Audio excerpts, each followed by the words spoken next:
Astro TV ஆதி நேயர்களுக்கு வணக்கம். உங்கள் ஜோதிடர் முருகேசன் பேசுகிறேன். இன்றைய பதிவில் கும்பராசிக்காரர்களுக்கு இந்த ஜூலை மாதத்தில் என்னென்ன பலன்கள் நடக்க இருக்கிறது என்பதை பற்றித்தான் இன்றைய பதிவில் நாம் பார்க்க இருக்கிறோம். தமிழுக்கு குரோதி வருடம் ஆணி மாதம் 17ஆம் தேதி முதல் ஆடி மாதம் 15ஆம் தேதி வரை, ஆங்கில தேதிக்கு ஜூலை மாதம் 1ஆம் தேதி முதல் 31ஆம் தேதி வரை. கும்பராசிக்காரர்களுக்கு இந்த ஜூலை மாத கிரக நிலவரங்களை பார்த்தோமானால், ராசிக்குள்ள சனி பகவான், 2ஆம் இடத்திலே ராகு, 3ஆம் இடத்துல செவ்வாய், 4ஆம் இடத்துல குரு, 5ஆம் இடத்துல சூரியன் சுக்கிரன், 6ஆம் இடத்துல புதன், 8ஆம் இடத்துல கேது சஞ்சரிக்கிறார்கள். அதே போல இந்த மாத கிரக பயிற்சிகளை பார்த்தோம்னா, ஜூலை 7ஆம் தேதி சுக்கிரன் 6ஆம் இடத்துல அமர இருக்கிறார். ஜூலை 11ஆம் தேதி செவ்வாய் பார்த்தீங்கன்னா ராசிக்கு 4ஆம் இடத்துல அமர இருக்கிறார். ஜூலை 17ஆம் தேதி சூரியன் ராசிக்கு 6ஆம் இடத்துல அமர இருக்கிறார். இதுதான் பார்த்தீங்கன்னா இந்த மாத கிரக பயிற்சிகள். அடுத்து கும்பராசிக்காரர்களுக்கு இந்த ஜூலை மாதத்துல என்னென்ன பலன்கள் நடக்க இருக்கிறது என்பதை பற்றித்தான் இன்றைய பதிவில் நாம் பார்க்க இருக்கிறோம். இப்ப கும்பராசிக்காரர்களுக்கெல்லாம் பாருங்க, சனி பகவான் ராசிக்குள்ள ஜென்ம சனியாக சஞ்சாரம் செய்து கொண்டிருக்கிறார். 2025 மார்ச் வரையும் கும்பராசிக்காரர்களுக்கு ஜென்ம சனி காலம். அதே போல குரு பகவான் ராசிக்கு 4ஆம் இடத்திலே சஞ்சாரம் செய்கிறார். இது பார்த்தீங்கன்னா சிறப்பு. ஏன்னா குரு பகவான் 10ஆம் இடத்தை பார்த்து கொண்டிருக்கிறார். அதே போல பாருங்க, ராகு பகவான் 2ஆம் இடத்திலையும் கேது 8ஆம் இடத்திலையும் சஞ்சாரம் செய்து கொண்டிருக்கிறார்கள். பொதுவாக ஜென்மசனி காலகட்டத்தில் பாருங்க, இந்த உடம்பு அசதி, சோம்பல், எந்த ஒரு காரியத்திலும் ஒரு இழுபறி, எல்லா காரியமும் கொஞ்சம் மந்தமாக இருக்கிற மாதிரி தெரியுங்க ஜென்மசனி காலகட்டத்தில். ஜென்மசனி காலகட்டத்தில் முக்கியமாக அடுத்தவங்க விஷயத்தில் தலையிடக்கூடாது, யாருக்கும் ஜாயிண்ட் போடக்கூடாது, மற்றவர்களை அவ்வளோ எளிதில் நம்பக்கூடாது. அதே போல் பெரிய ஒரு தொழில் செய்யறது, பெருசாக முதலீடு செய்யறது, இதெல்லாம் கொஞ்சம் தவிர்க்கலாம். பொதுவாக யாரையும் அவ்வளவு எளிதில் பகைத்து கொள்ளக்கூடாது. இது போன்ற விஷயத்தில் கொஞ்சம் கவனமாக இருந்தீங்கன்னா ஜென்மசனி காலகட்டத்தில் பாதிப்புகள் குறையும்.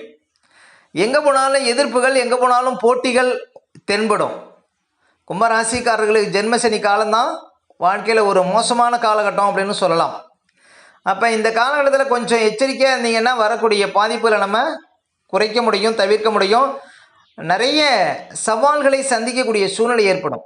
அப்போ வாழ்க்கையில் போட்டி, வாழ்க்கையில் சிக்கல், கஷ்டம் அப்படின்னா இது ஜென்மசனி தான். அப்போ ஜென்மசனி காலகட்டத்தில் ஆரோக்கியத்தில் கவனம் செலுத்துங்க. எதையும் பெரிதுபடுத்தாதீர்கள். உங்களுடைய எண்ணங்களில் பாருங்கள் தெளிவாக இருங்க. இந்த காலகட்டத்தில் முக்கியமாக பாருங்கள், ஜென்மசனி காலகட்டத்தில் யார்கிட்டையும் போட்டி போடக்கூடாது. இப்படி போட்டி போடாமல் இருந்தீங்கன்னா வரக்கூடிய கஷ்டங்கள் நமக்கு குறைவாக இருக்கும் அப்படின்னு சொல்லலாம். அடுத்து பார்த்தீங்கன்னா கும்பராசிக்காரர்களுக்கு குரு பகவான் ராசிக்கு 4ஆம் இடத்துல அமர்ந்து 10ஆம் இடத்தை பார்த்து கொண்டிருக்கிறார். குரு பகவான் எந்த இடத்தை பார்க்கிறாரோ அந்த இடம் பலம் பெறும், அந்த இடம் சிறப்பு பெறும். அப்போ 10ஆம் இடத்தை பார்க்கறதுனால தொழில் விஷயங்களில் முன்னேற்றத்தை கொடுப்பார் குரு பகவான். குரு பகவான் 4ஆம் இடத்துல இருக்கிற வரையும் சொத்து வகையில் இருந்த பிரச்சனைகளுக்கு தீர்வு காண முடியும். நீண்ட காலமாக 10-20 வருஷமாக இருந்த பிரச்சனைகளுக்கு கூட சொத்து வகை சார்ந்த பிரச்சனைகள், நிலத்தகராறு, நீண்ட காலமாக பிரிக்க முடியாத சொத்துக்களை பிரிக்கக்கூடிய சூழ்நிலை 4ஆம் இடத்துல குரு பகவான் உங்களுக்கு தருவார். அதே போல ராகு பகவான் 2ஆம் இடத்துல இருக்கிறார். 2ஆம் இடத்துல ராகு இருக்கும்போது பணம் சார்ந்த விஷயத்துல கும்பராசிக்காரர்கள் ரொம்ப கவனமா இருக்கணும். இன்னும் சொல்ல போனா 2ஆம் இடத்துல ராகு சஞ்சாரம் செய்யக்கூடிய காலகட்டத்தில் தான் நீண்ட காலமாக சேர்த்து வைத்த பணமெல்லாம் உங்களுக்கு விரயமாகக்கூடிய சூழ்நிலை தந்துவிடும். அப்ப பணம் சார்ந்த விஷயத்துல ரொம்ப விழிப்பா இருக்கணுங்க 2ஆம் இடத்துல ராகு சஞ்சாரம் செய்வது. சரி, கும்பராசிக்காரர்களுக்கு இந்த மாதம் எப்படி இருக்கும் அப்படின்னு பார்த்தீங்கன்னா, இப்போ செவ்வாய் பகவான் பாருங்க, கும்பராசிக்காரர்களுக்கு 3க்கும் 10க்கும் அதிபதி. மாத ஆரம்பத்தில் 3ஆம் இடத்துல இருக்கிறார். அதாவது ஜூலை 11ஆம் தேதி வரையும் 3ஆம் இடத்துல இருக்கிறார். அது சிறப்பு. பொதுவாக 3ஆம் அதிபதி 3ஆம் இடத்துல இருக்கும்போது மனசில் ஒரு புது தைரியம் இருக்கும்.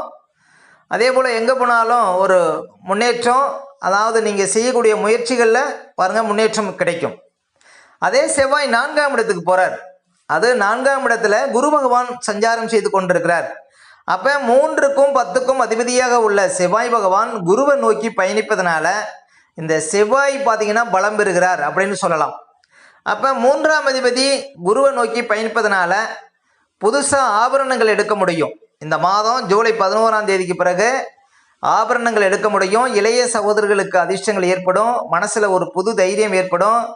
அதே போல் வேலையாட்கள் வச்சு வேலை செய்கிறவங்களுக்கு அதிர்ஷ்டங்களை கொடுக்கும். புது வேலையாட்கள் அமைவார்கள் இந்த காலகட்டத்தில் கும்பராசிக்காரர்களுக்கு ஜூலை 11ஆம் தேதிக்கு பிறகு. அதே போல் கேட்ட இடத்துல பணம் கிடைக்கும். முயற்சிகளில் முக்கியமாக வெற்றி கிடைக்கும். உங்களுக்கு 3ஆம் அதிபதி பாருங்க குருவை நோக்கி பயணிப்பதனால நீங்கள் எந்த முயற்சி எடுத்தாலும் அதில் முழு வெற்றியை காண முடியும் கும்பராசிக்காரர்கள். அதே போல் பூமிக்காரகன் செவ்வாய் 4ஆம் இடத்துக்கு போகிறார். சொத்து வகையில் இந்த பிரச்சனைகளுக்கு தீர்வு கிடைக்குங்க கும்பராசிக்காரர்களுக்கு. அதே போல் 10ஆம் அதிபதி குருவை நோக்கி பயணிக்கிறார். புது வேலை கிடைக்கும் கும்பராசிக்காரர்களுக்கு. நல்ல ஒரு நிறுவனத்தில் வேலை கிடைப்பதற்கு வாய்ப்பு இருக்கு. அதே போல் வெளிநாடு சார்ந்த விஷயத்திலும் பார்த்தீங்கன்னா முன்னேற்றங்கள் ஏற்படும். அதே போல் குலதெய்வ பூஜை செய்யக்கூடிய பாக்கியங்கள் கிடைக்கும். உங்களுடைய புகழ் கௌரவம் அந்தஸ்தெல்லாம் அதிகரிக்குங்க செவ்வாய் குருவை நோக்கி பயணிப்பது. அப்போ செவ்வாயினுடைய பங்கு செவ்வாயினுடைய பலம் இந்த மாதம் அதிகமாக இருக்கிறதுனால செவ்வாயால் அதிர்ஷ்டங்கள் ஏற்படும். அதிகாரத்துறையில் இருக்கக்கூடியவங்க, போலீஸ், இராணுவம், மருத்துவம் சார்ந்த துறையில் இருக்கக்கூடியவங்களுக்கு அதிர்ஷ்டங்கள் ஏற்படும்.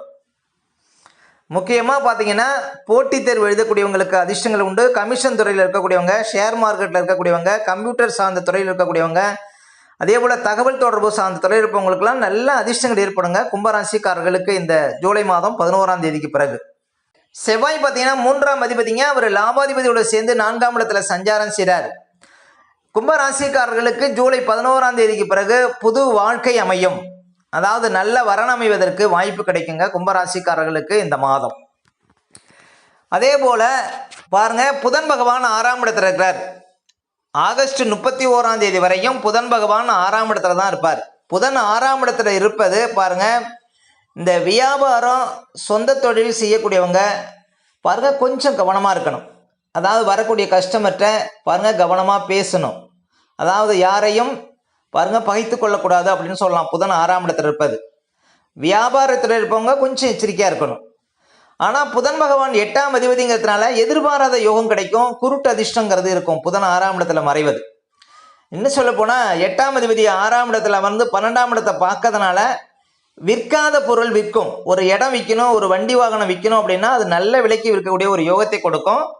புதன் உங்களுக்கு ஆகஸ்ட் 31ஆம் தேதி வரையும் 6ஆம் இடத்துல இருப்பது. அதே போல் சுக்கிர பகவானும் பாருங்க மாத ஆரம்பத்தில் 5ஆம் இடத்துல இருக்கிறார். ஜூலை 7ஆம் தேதிக்கு பிறகு 6ஆம் இடத்துக்கு போகிறார். சுக்கிரன் 6ஆம் இடத்துல இருப்பதும் பாருங்க நீர்நிலைகள் சார்ந்த விஷயத்தில் கவனமாக இருக்கணும். ஆறு, ஏரி, குளம், குட்டை, நீர்வீழ்ச்சியில் குளிக்கிறது, கடலில் குளிக்கிறது இதெல்லாம் தவிர்க்கணுங்க.